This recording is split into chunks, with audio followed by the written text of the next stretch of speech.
విలువలు పడిపోతూ పతనావస్థకు వస్తున్నాం. ఇటీవల సోషల్ మీడియా చూస్తే చాలా భయం వేస్తుంది.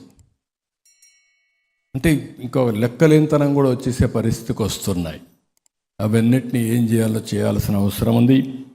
మళ్ళీ విలువలు కాపాడడానికి నాకు ఒక ఆలోచన వస్తే చాగంటి కోటేశ్వరరావు గారిని స్టూడెంట్స్ ఎథిక్స్ వాల్యూస్ని ప్రమోట్ చేయడానికి గవర్నమెంట్ అడ్వైజర్గా పెట్టాను. ఎవరో ఒకరు ఈ విలువల గురించి మాట్లాడాలి. ఎవరో మాట్లాడకపోతే ఇంకా మనం ఎక్కడికి అక్కడికి పోతాం.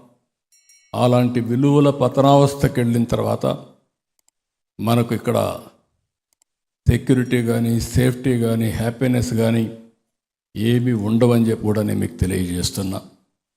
అందుకే ఇవన్నీ ఎక్కువ మాట్లాడాల్సింది, ఎక్కువ ప్రాక్టీస్ చేయాల్సింది ఈ యొక్క టీచర్స్ నుంచే రావాలని మనస్ఫూర్తిగా ఆకాంక్షిస్తున్నా. దానికి మీరు నాంది పలకాల్సిన అవసరం ఉంది.